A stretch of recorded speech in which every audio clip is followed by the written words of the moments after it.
Hello and welcome all of you. बच्चे, आज नया चैप्टर हम स्टार्ट करने जा रहे हैं, 3 डायमेंशनल ज्योमेट्री। इससे पहले हम वेक्टर्स चैप्टर कंप्लीट कर चुके हैं और वेक्टर्स आपने उम्मीद है कि बहुत अच्छे से किया होगा। वेक्टर्स अगर आपने बहुत अच्छे से किया है तो इस चैप्टर को समझने में ज़्यादा दिक्कतें नहीं आने वाली।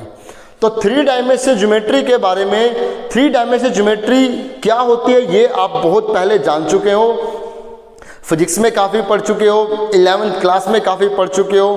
3 डायमेंशनल ज्योमेट्री जहाँ 3 डायमेंशंस हैं, जहाँ X axis, Y axis, Z axis, length, breadth, height, तीनों एक्सिस से जब कोई नंबर मेजर करके कोऑर्डिनेट आता है तो 3 डायमेंशनल ज्योमेट्री है।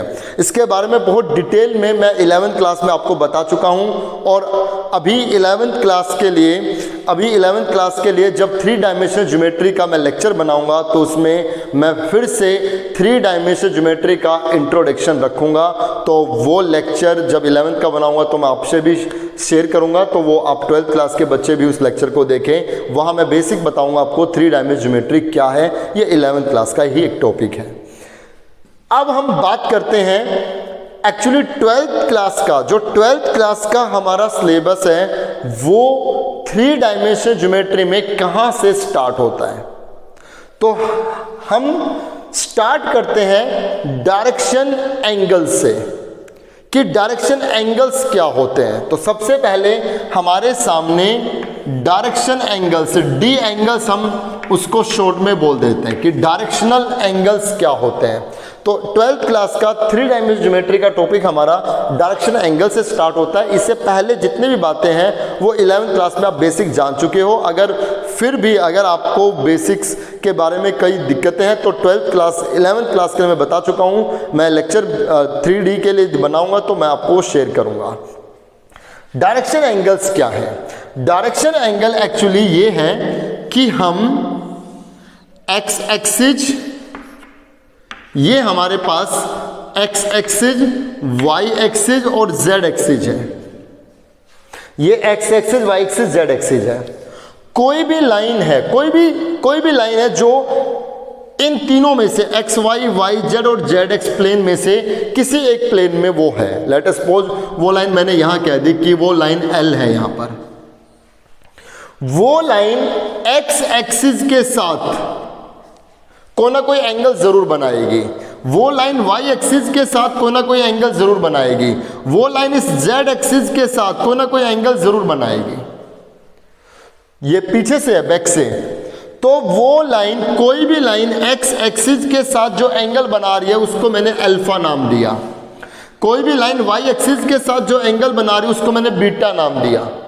वो लाइन जेड एक्सिस के साथ जो एंगल बना रही है उसको मैंने गामा नाम दिया। तो 3D में किसी भी प्लेन में रह करके कोई भी line X axis, Y axis और जेड एक्सिस के साथ रेस्पेक्टिवली जो एंगल बना रही है, एंगल कौन कौन? Alpha, beta, gamma. इन एंगल्स को ही हम डायरेक्शन एंगल्स बोलते हैं। 3D में किसी भी प्लेन में कोई भी line X axis, Y axis और जेड एक्सिस के साथ जो एंगल बना रही है उन एंगल्स को हम अल्फा, बीटा, गामा नाम देते हैं। अब अगर हम इन अल्फा, बीटा, गामा के साथ कोसाइन लगा दें, कोस फंक्शन लगा दें, कोसाइंस, तो ये बन जाएगा cos alpha, cos beta, cos gamma. अगर हम इसके साथ कोस लगा दें तो cos alpha, cos beta, cos gamma, तो ये cos alpha, cos beta, cos gamma की जो वैल्यू आएगी वो डायरेक्शन कोसाइंस कहलाएंगे। जो एंगल्स बन रहे हैं, जो डायरेक्शन एंगल्स बन रहे हैं, अगर उनके साथ हम कोस लगा दें, cos alpha, cos beta, cos gamma, इनका जो रिजल्ट आएगा वो डायरेक्शन कोसाइंस कहलाएंगे। और इनको हम शॉर्ट में एल, एम और एन से रिप्रेजेंट करते हैं। इनको हम लेटर में एल, एम, एन से रिप्रेजेंट करते हैं। और डायरेक्शन कोसाइंस में, किसी भी लाइन के डायरेक्शन कोसाइंस में एक आइडेंटिटी लगती है, एक रिजल्ट लगता है कि अगर हम इन तीनों के स्क्वायर का सम करें, मतलब L square plus M square plus N square करें तो ये 1 के इक्वल होगा। डायरेक्शन कोसाइंस के स्क्वायर का सम 1 के इक्वल होता है। I mean cos square alpha plus cos square beta plus cos square gamma, ये 1 के इक्वल होगा हमेशा। मतलब वो डायरेक्शन एंगल ऐसे बनेंगे कि अगर हम उनके साथ कोस लगाएं और कोस के स्क्वायर का सम करें तो वो हमेशा 1 आएगा। और अगर मैं इसको साइन में चेंज करना चाहूं तो मैं इसे 1 माइनस साइन स्क्वायर अल्फा लिख सकता हूं। इसे हम 1 माइनस साइन स्क्वायर बीटा कह सकते हैं और इसे हम 1 माइनस साइन स्क्वायर गामा लिख सकते हैं इज इक्वल टू 1। ये एक 1 से 1 कैंसिल हो गया। Minus sine square alpha minus sine square beta minus sine square gamma, sine square gamma is equal to 0 minus 2। दोनों तरफ नेगेटिव से मल्टीप्लाई करेंगे तो यह आएगा sine square alpha plus sine square beta plus sine square gamma is equal to 2। तो sine के case में sine square alpha plus sine square beta plus sine square gamma 2 के इक्वल होगा। और इसके साथ मैंने आपकी जो ये फर्स्ट एक्सरसाइज होगी, फर्स्ट एक्सरसाइज का 5th क्वेश्चन करा दिया। क्वेश्चन नंबर 5 आप देख लीजिए फर्स्ट एक्सरसाइज का, उसमें यही प्रूव करना है। तो आप ये लिख करके ऐसे इसको प्रूव कर देंगे। तो अभी तक हमने डायरेक्शन एंगल्स के बारे में पढ़ा, डायरेक्शन कोसाइंस के बारे में पढ़ा, जिसको हम LMN से लिखते हैं। अब ये करने के बाद अब हम चलते हैं डायरेक्शन रेशियो पे। आप डायरेक्शन एंगल डायरेक्शन कोसाइंस को अच्छे से नोट कर लें। अब अगला हमारा जो टॉपिक है वो है डायरेक्शन रेशियो, कि डायरेक्शन रेशियो क्या होंगे। डी रेशियो जिसको हम शॉर्ट में लिखते हैं डायरेक्शन रेशियो। डायरेक्शन रेशियो, कोई लाइन ज्वाइन हो रही है पॉइंट ए बी से। ए पॉइंट है x1 y1 z1 और पॉइंट बी है x2 y2 और z2। ये 3 डायमेंशन के किसी भी प्लेन में कोई एक लाइन है जिसका ज्वाइनिंग दिया गया है ए और बी। अगर मुझे इस ए बी लाइन के डायरेक्शन रेशियो निकालने हो तो इसके जो डायरेक्शन रेशियो बनेंगे वो x2 minus x1 y2 minus y1 और z2 माइनस z1, ये उस लाइन के डायरेक्शन रेशियो हैं। किसी भी लाइन के डायरेक्शन रेशियो निकालने के लिए हम x2 minus x1 y2 minus y1 और z2 माइनस z1 करेंगे तो हमें उस लाइन के डायरेक्शन रेशियो ऑब्टेन हो जाएंगे। और हम इसको a, b और c से रिप्रेजेंट करते हैं। डायरेक्शन कोसाइंस को हम LMN से रिप्रेजेंट करते हैं और डायरेक्शन रेशियो को हम ABC से रिप्रेजेंट करते हैं। और डायरेक्शन रेशियो से, इन डायरेक्शन रेशियो से हम डायरेक्ट डायरेक्शन कोसाइंस भी निकाल सकते हैं। मतलब अगर हमें डायरेक्शन रेशियो ABC पता लग गया तो यहां से हम L निकाल सकते हैं। L का फॉर्मूला होगा A अपॉन अंडर रूट इन तीनों के स्क्वायर का sum, A square plus B square plus C square.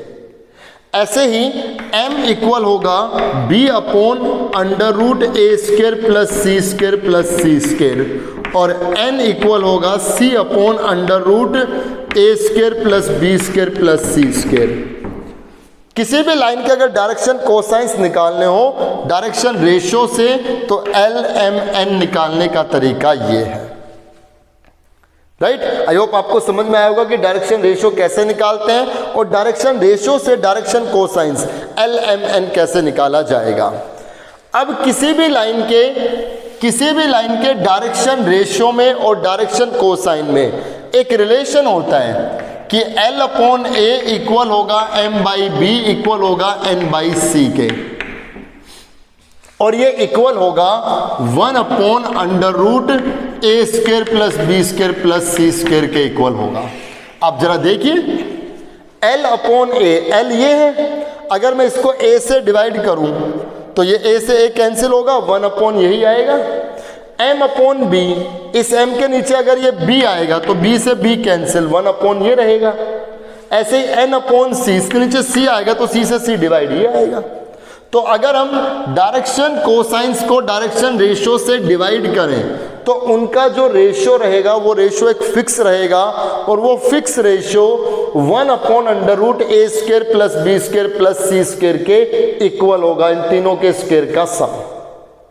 ये सब की पॉइंट्स आप बना ले, बहुत अच्छे से आप इनको नोट करते चलें, ठीक है। Direction angles, direction cosines, direction ratio, direction cosines के बीच में लिंक, ये सब चीजें आप अच्छे से नोट करते चलें। कुछ और बातें भी हैं, ये नोट कीजिए, अभी लेकर के आते हैं उनको।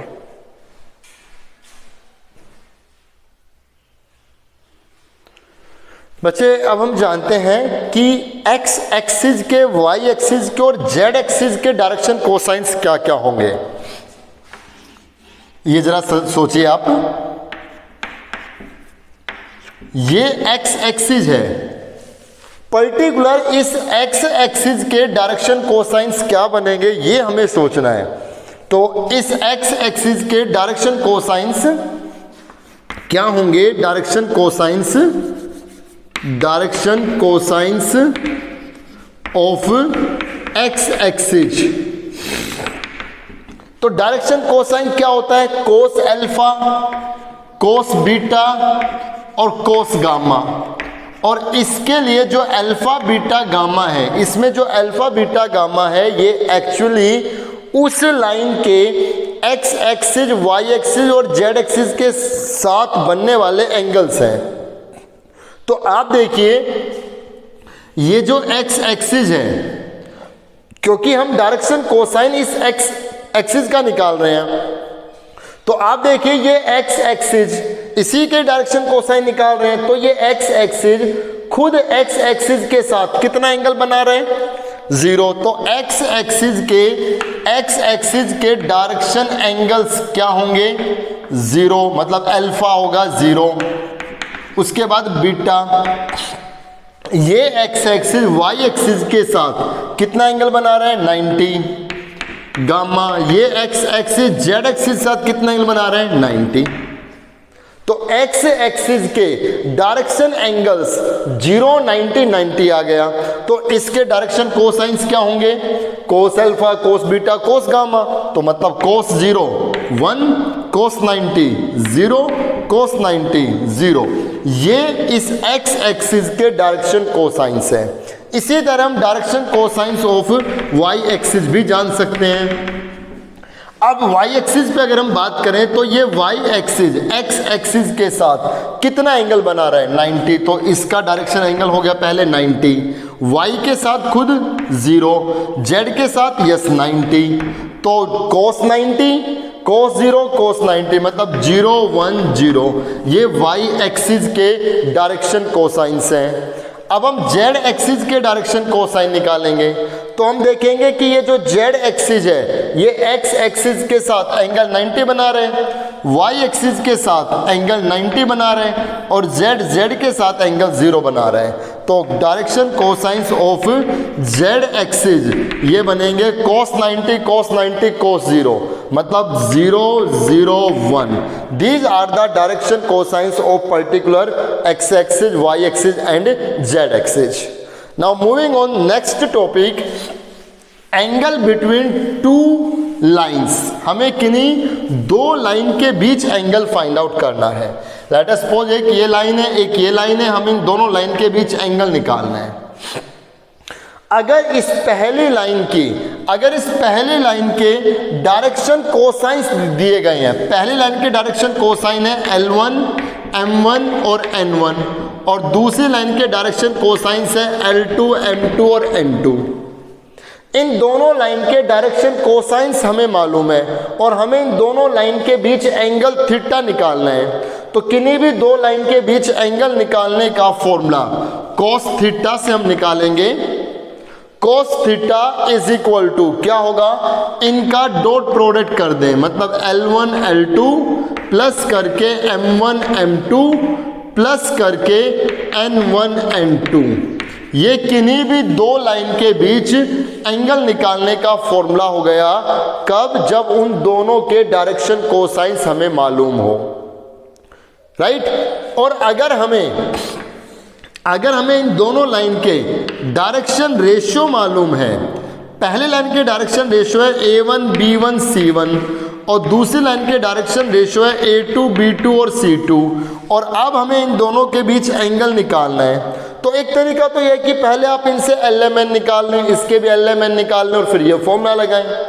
और एक तरीका डायरेक्ट भी है कि क्या होगा, A1 A2 plus B1 B2 plus C1 C2, ऊपर तो ये आएगा और नीचे इनके मैग्नीट्यूड और आ जाएंगे। ऊपर डॉट प्रोडक्ट, नीचे इनके मैग्नीट्यूड। इसका magnitude under root A1 square plus B1 square plus C1 square, और ये under root A2 square plus B2 square plus C2 square. ये सब आपने वेक्टर्स में पढ़े हुए हैं, उसी के जैसा ही तो है। ऊपर इनका डॉट प्रोडक्ट, नीचे इसका मैग्नीट्यूड, इसका मैग्नीट्यूड। LMN में वो नहीं आएगा क्योंकि L1 में ये है, M1 में ये है, N1 में ये है, L2 में, M2 में और N2 में ये आता है। आपको बताया पीछे, थोड़ा रिवाइंड करके देखिए। L1 आपका A1 अपॉन अंडर रूट, इसका स्क्वायर ही तो होगा पूरा। L2 A2 अपॉन ये पूरा होगा। तो जब आप उनको मल्टीप्लाई करेंगे ना तो यही मिलेगा। L1 की वैल्यू अगर आप यहाँ से निकाल करके रखें, L2 की वैल्यू यहाँ से निकालें, M1 की वैल्यू यहाँ से, M2 की वैल्यू यहाँ से, N1 की वैल्यू यहाँ से, N2 की वैल्यू यहाँ से, और इसमें रखें तो यही फॉर्मूला बन करके आएगा, राइट। तो ये डायरेक्शन कोसाइन दिए गए हो तो एंगल निकालने का फॉर्मूला, ये जब डायरेक्शन रेशियो दिए गए हो तो एंगल निकालने का फॉर्मूला। अब इसमें एक बात और जान लेते हैं, if two lines L1 L2 are perpendicular, अगर कोई लाइन, जो दो लाइन दी गई है, अगर वो दोनों लाइन परपेंडिकुलर हो तो क्या होगा? परपेंडिकुलर है तो थीटा 90 होगा, थीटा 90 होगा, थीटा 90 होगा तो 90 जब हम यहाँ रखेंगे तो cos 90 0 आएगा। इसका मतलब L1 L2 plus M1 M2 plus N1 N2 0 होगा। अगर कोई भी दो लाइन परपेंडिकुलर हैं तो L1 L2 plus M1 M2 plus N1 N2 0 होगा, और यही केस इसमें भी लगेगा। थीटा 90 तो cos 90 0, ये सब यहाँ पे आकर के 0, तो A1 A2 plus B1 B2 plus C1 C2 ये 0 होगा। मतलब उनके डायरेक्शन कोसाइंस का डॉट प्रोडक्ट या उनके डायरेक्शन रेशियो का डॉट प्रोडक्ट 0 होगा। कब? जब दो लाइन परपेंडिकुलर है। और अगर कोई दो लाइन पैरेलल है, अगर कोई दो लाइन पैरेलल है तो ये वही बात पढ़ेंगे हम जो हमने वेक्टर्स में पढ़ी थी। अगर पैरेलल है तो इनके रेशियो प्रोपोर्शनल होंगे, मतलब A1 बाई A2 इक्वल होगा B1 बाई B2 के, और ये इक्वल होगा C1 बाई C2 के, अगर कोई दो लाइन पैरेलल है। और इस केस में ये L1 L2 एक दूसरे के स्केलर मल्टीपल होंगे, M1 M2 और N1 N2। तो हम कह सकते हैं कि कोई भी दो लाइन के बीच एंगल निकालने का फॉर्मूला कैसे अप्लाई हो और परपेंडिकुलर और पैरेलल होने पर क्या क्या कंडीशंस लगेंगी। ये सारे कॉन्सेप्ट आप अच्छे से नोट करें, की पॉइंट बना लें। और अब हम इस पे बेस्ड एक्सरसाइज स्टार्ट करते हैं, एक्सरसाइज 13.1।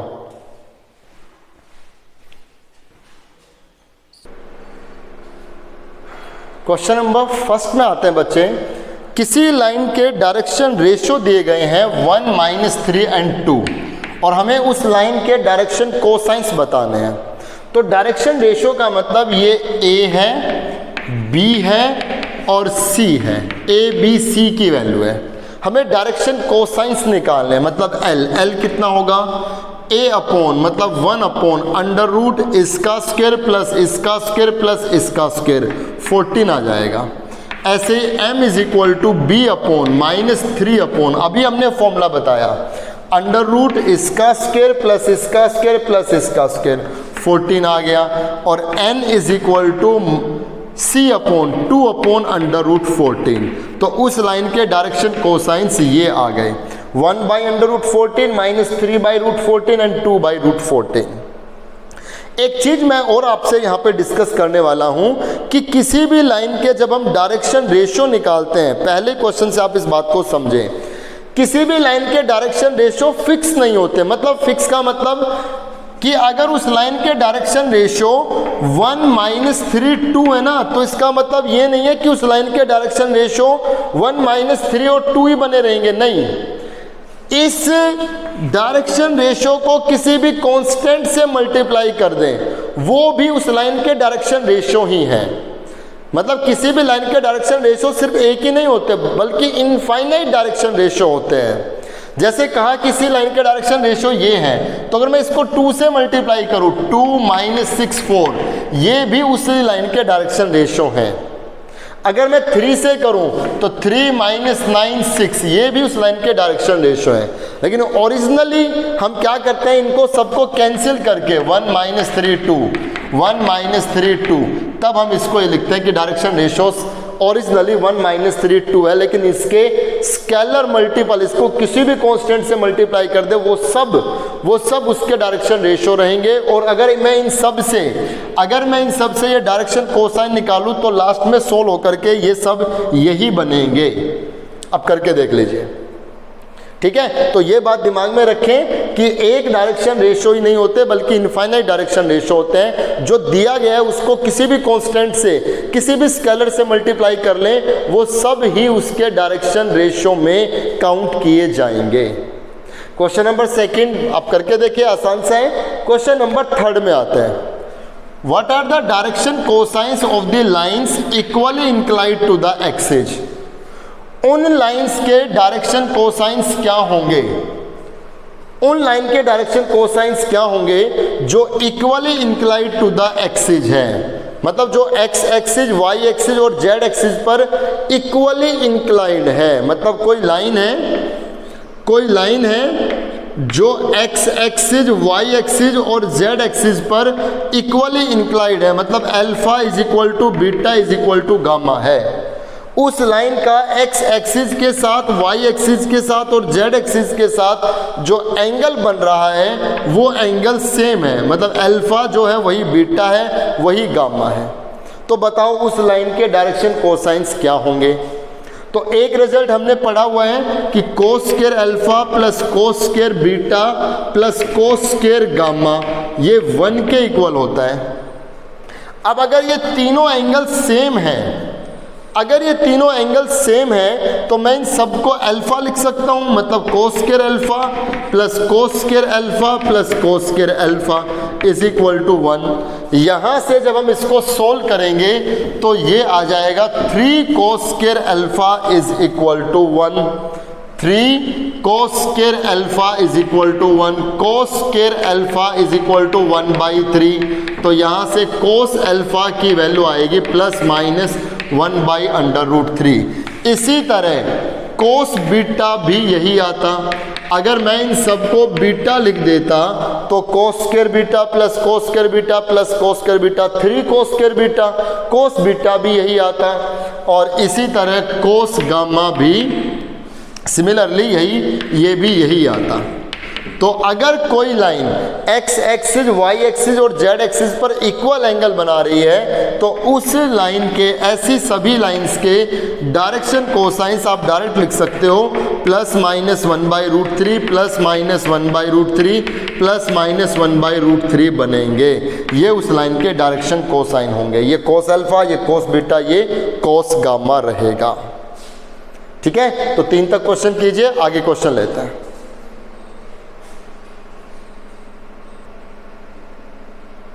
क्वेश्चन नंबर 4 में आते हैं।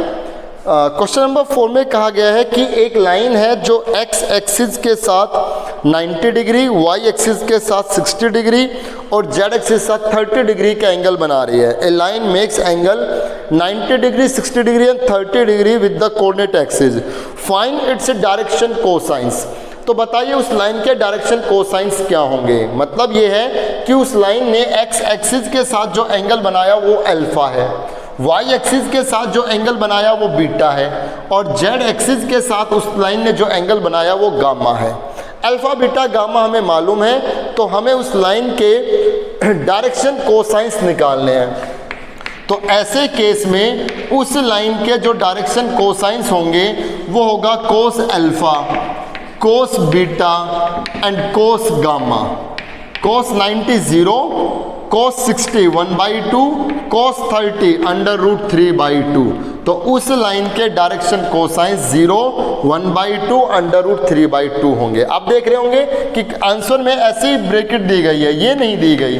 तो इसके पीछे रीजन ये है जो मैंने अभी लास्ट क्वेश्चन में आपको बताया था कि जरूरी नहीं है कि डायरेक्शन कोसाइन यही हो, इनके स्केलर मल्टीपल, मतलब ये डायरेक्शन रेशो से आए हैं। तो जब मैं किसी का डायरेक्शन रेशो 1 to 3 लिखता हूँ तो जरूरी नहीं है कि डायरेक्शन रेशो 1 to 3 ही है, बल्कि इनके सारे स्केलर मल्टीपल ही डायरेक्शन रेशो है। इसको 2 से मल्टीप्लाई करेंगे तो वो भी उसका डायरेक्शन रेशो है, 3 से मल्टीप्लाई करेंगे तो भी वो उसका डायरेक्शन रेशो है। तो इसको ब्रैकेट से नहीं बल्कि ऐसे ये सिंबल दे देते हैं कि ये डायरेक्शन रेशो है, और यही नहीं इनफाइनाइटली सब है जो जो इनके स्केलर मल्टीपल रहेंगे वो सब।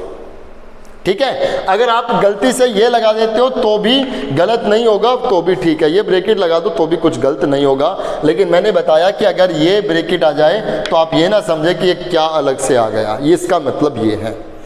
अब हम क्वेश्चन नंबर 6 में आते हैं। ये 4th क्वेश्चन हो गया, डायरेक्शन कोसाइन हमने इसमें निकाल दिए।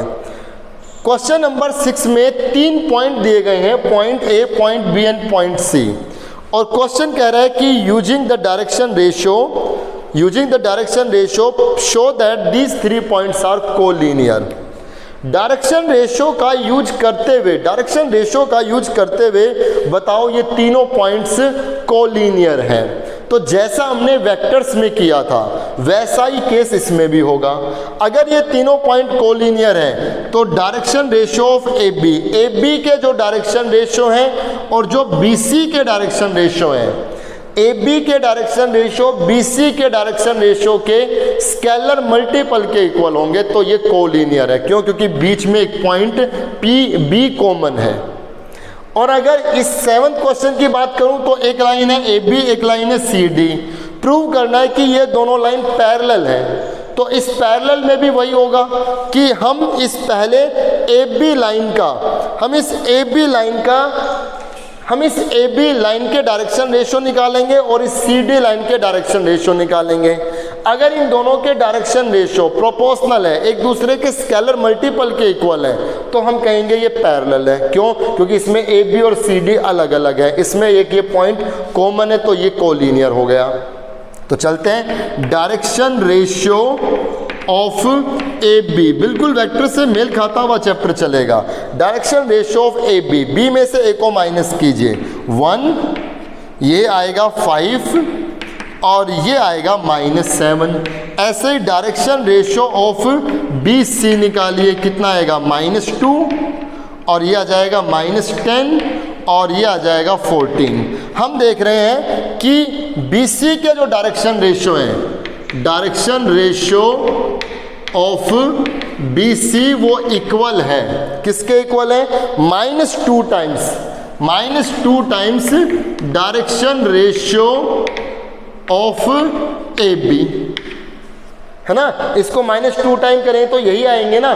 तो मैं कहूँगा points, so the points A B and C are collinear, इसलिए तीनों point A B C collinear है। इसमें पैरेलल प्रूव करना है, तो चलिए direction ratio of A B निकाल दें। Direction ratio of A B, ये आएगा -2, यहाँ से आ जाएगा -4 और यहाँ से आ जाएगा -4। ऐसे direction ratio of C D, ये आएगा 2, ये आएगा 4 और ये आ जाएगा 4। हम क्या देख रहे हैं? ये -1 टाइम है ना, या इनको डिवाइड करें, -2/2 is equal to -4/4 is equal to -4/4। मतलब A1/B1 इक्वल आ गया A2/B2 के, और ये इक्वल आ गया A1/A2 A1/A2 इक्वल आ गया B1/B2 और ये इक्वल आ गया C1/C2 के। है ना। ये A1 B1 C1, ये A2 B2 C2, A1 upon A2 is equal to B1 upon B2 is equal to C1 upon C2। तो इस केस में हम कहेंगे AB is parallel to CD, ये दोनों लाइन पैरेलल हैं। सेम वही प्रोसेस जो हमने वेक्टर में किया था। तो चलिए बच्चे, आज के लेक्चर में बस इतना ही रखते हैं। आप इसके सारे कंसेप्ट्स को नोट कर लें और इस पे बेस्ड एक्सरसाइज 13.1 के 7 तक आप ये क्वेश्चन कर लें। मिलते हैं नेक्स्ट लेक्चर में, तब हम इस एक्सरसाइज को कंप्लीट करेंगे। Thank you so much.